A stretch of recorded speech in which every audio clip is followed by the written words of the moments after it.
അപ്പോൾ അതായത് നമ്മൾ ചട്ടി ഇവിടെ വെച്ചിട്ടുണ്ട്. ഇനി നമുക്ക് ഗ്യാസ് കത്തിക്കാം. അപ്പോൾ ഗ്യാസ് കത്തിയിട്ടുണ്ട്. നമ്മൾ നേരത്തെ എണ്ണ ഒഴിച്ച് വെച്ചിട്ടുണ്ടായിരുന്നു. ഇനി വെളിച്ചെണ്ണയാണ്. അപ്പോൾ നമുക്ക് ഇനി ശകലം വെള്ളക്ക ഇട്ട് കൊടുക്കാം. ഇതിലൂടെ വെള്ളക്ക എടുത്ത് വന്നിട്ടുണ്ട്. ഇനി നമുക്ക് ശകലം ഉപ്പ് എടുത്ത് വരാം. അപ്പോൾ നമുക്കിനി ശകലം ഉപ്പ് ഇട്ട് കൊടുക്കാം. ഓക്കെ, ഇനി നമുക്ക് ശകലം ഒന്ന് ഫ്രൈ ആക്കി എടുക്കാം.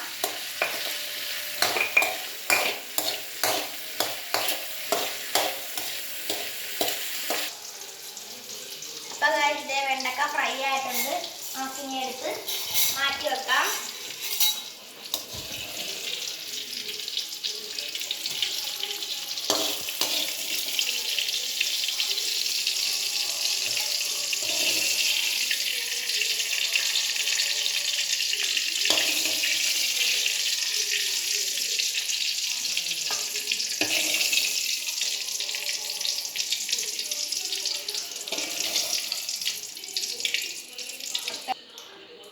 അപ്പോൾ നമ്മൾ വെണ്ടക്ക മാറ്റി വെച്ചിട്ടുണ്ട്.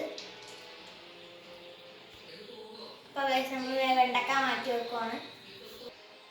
അപ്പോൾ നമുക്കിനി കടുകിടാം. ആ വെളിച്ചെണ്ണയിൽ തന്നെ ഇടണേ.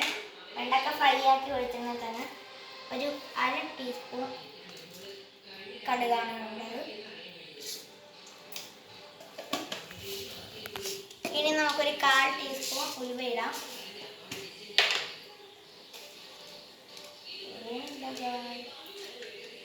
അപ്പോൾ ഉലുവ ഇട്ടിട്ടുണ്ട്.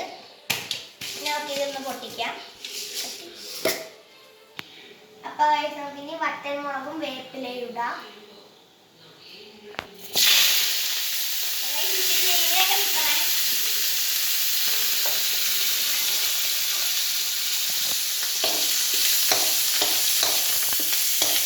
ഇനി നമുക്ക് സവാള ഇട്ട് കൊടുക്കാം. നമുക്കിനി സവാള ഇട്ട് കൊടുക്കാം. നമുക്കൊന്ന് ഇളക്കാം.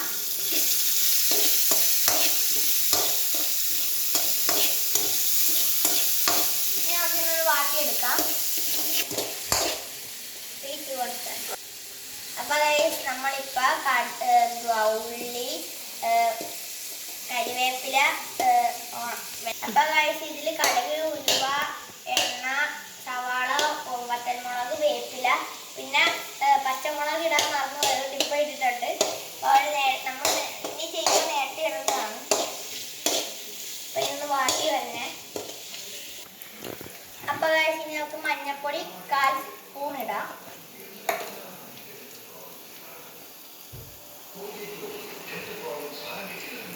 അപ്പോൾ നമ്മൾ 1/4 സ്പൂൺ ഇടുവാണ്. കൂടെ ഇരിക്കുന്നുണ്ട് കാര്യം.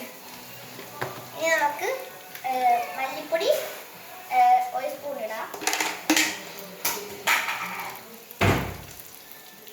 അപ്പോൾ നമ്മൾ 1 സ്പൂൺ ഇട്ടിട്ടുണ്ട്.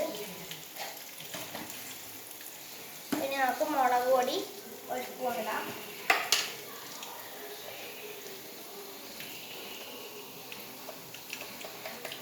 നമുക്ക് 1 സ്പൂൺ ഇടാം.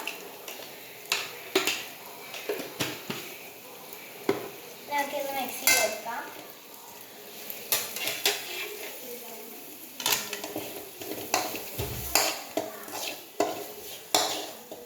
അപ്പം ഇനി നമുക്ക് ഇതിൻ്റെ ഈ മുളക് പൊടിയുടെയൊക്കെ പച്ചമണം. അപ്പം ഇനി നമുക്ക് ഈ പച്ചമുളകിൻ്റെയും മല്ലിപ്പൊടിയുടെയും മഞ്ഞൾപ്പൊടിയുടെയും ഈ പച്ചമണം എന്ന് പറഞ്ഞാൽ നമുക്കൊന്ന് ഇളക്കാം. അപ്പം ഇനി നമുക്ക് തക്കാളി ഇടാം.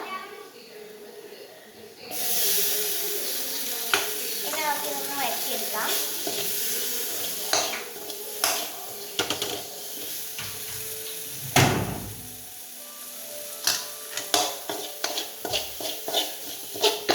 അപ്പോൾ ഇനി നമുക്ക് ആവശ്യത്തിന് വെള്ളം ഒഴിച്ചു കൊടുക്കാം.